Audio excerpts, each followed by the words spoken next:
सो अभी आपके सामने ये 30 जनवरी का जेईई मेंस 2024 का शिफ्ट 1 का ये क्वेश्चन जो कि है करंट इलेक्ट्रिसिटी चैप्टर से, और ये आपका इंटीजर टाइप क्वेश्चन है। ये क्वेश्चन हमसे कहता है two cells, one of EMF 8 volts and internal resistance 2 ohm and other of EMF 2 volts and internal resistance 4 ohm are connected as shown in figure for potential difference in volt across point A और C। तो फिर दोस्तों हमें A और C के बीच का potential difference बताना है। तो फिर हम ऐसा करते हैं कि पहले इस सर्किट में करंट हम भेजते हैं। तो इससे मान लीजिए हम ये इस 8 वोल्ट वाली से करंट निकाल लेते हैं। तो ये पॉजिटिव से नेगेटिव की तरफ जाएगा तो वो ऐसे फ्लो करेगा। और दोस्तों हम यहाँ से करंट को कैलकुलेट भी कर सकते हैं, क्योंकि आप जानते हैं I is equal to V net upon R net. तो दोस्तों वी नेट कितना हो जाएगा। अब दोस्तों वी नेट की अगर आप बात करेंगे तो ये दोस्तों इसका पॉजिटिव यहाँ है, नेगेटिव यहाँ है, इसका नेगेटिव यहाँ है और इसका पॉजिटिव यहाँ है, यानी कि अपोजिट पोलैरिटी के साथ ये लगे हुए हैं। तो फिर इनका जो है नेट ईएमएफ जो होगा वो नेगेटिव में हो जाएगा इन दोनों का, यानी कि इन दोनों को माइनस करेंगे 8 - 2 और आर नेट कितना हो जाएगा 2 ओम और 4 ओम, दोनों सीरीज में लगे हुए हैं, दोनों में सेम करंट पास कर रहा है। तो वो कितना हो जाएगा 2 + 4 यानी कि 6/6। तो फिर V net upon R net आपका आ चुका है 1 एम्पियर। तो फिर दोस्तों इससे जो करंट फ्लो कर रहा है वो आपका 1 एम्पियर है। तो अब हम इस यहाँ से बहुत ही आसानी से इस I को हम 1 लिख सकते हैं और अपना काम कर सकते हैं। अब हम 1 एम्पियर का करंट 4 ओम से ले जाएंगे तो फिर हम क्या करेंगे VC से फिर उसके बाद पोटेंशियल ड्रॉप और गेन जोड़ते हुए VA तक पहुंचेंगे। तो VC अब दोस्तों यहाँ से 1 एम्पियर आगे जा रहा है।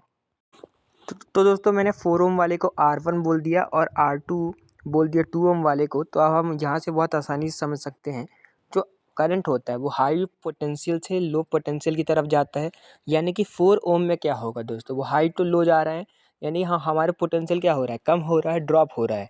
तो फिर हम क्या करेंगे माइनस करेंगे I × R1 और I और R1 की वैल्यू हम बाद में रख लेंगे, क्योंकि हमें I भी पता है और R1 भी पता है। उसके बाद देखिए आप यहाँ से पॉजिटिव से हम नेगेटिव की तरफ जा रहे हैं, यानी कि फिर से हमारा पोटेंशियल क्या हो रहा है ड्रॉप हो रहा है। तो -2 वोल्ट्स। अब दोस्तों हम यहाँ से देखें तो नेगेटिव से पॉजिटिव की तरफ आ रहे हैं, यानी कि हमारा जो है वो गेन हो रहा है। तो +8 वोल्ट।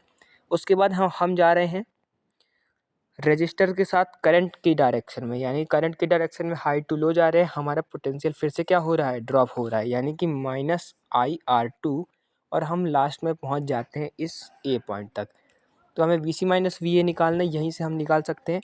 हमारे पास दोस्तों I कितना है 1 है, R1 हमने 4 ओम वाले को बोला था और R2 हमने 2 ओम वाले को बोला था। तो VC - I 1 × R1 हमने 4 ओम वाले को बोला था -2 +8 -1 × R2 हमने दोस्तों बोला था किसको 2 ओम वाले को, यानी कि VC -4 -2 +8 -2 is equal to VA। तो ये -4 और -2 आपका -6 हो जाएगा, VC -6 और ये 8 -2 आपका 6 हो जाएगा इक्वल टू VA, यानी कि दोस्तों ये आपका कैंसिल होके VC = VA आ गया। तो VC = VA आ गया तो दोस्तों VC - VA आपका क्या हो जाएगा 0 हो जाएगा, यानी कि आपको इंटीजर जो फिल करना था वो फिल करना था आपको 0। तो फिर अगर आपको ये वीडियो पसंद आए तो हमारे चैनल को ज़रूर सब्सक्राइब कीजिए। हमने ऐसे ही बहुत सारे जेईई के PYQ सॉल्व किए हैं और ऐसे हम और भी नीट के और जेईई के क्वेश्चन आपके लिए लाते रहते हैं फिजिक्स और केमिस्ट्री के। Thanks for watching.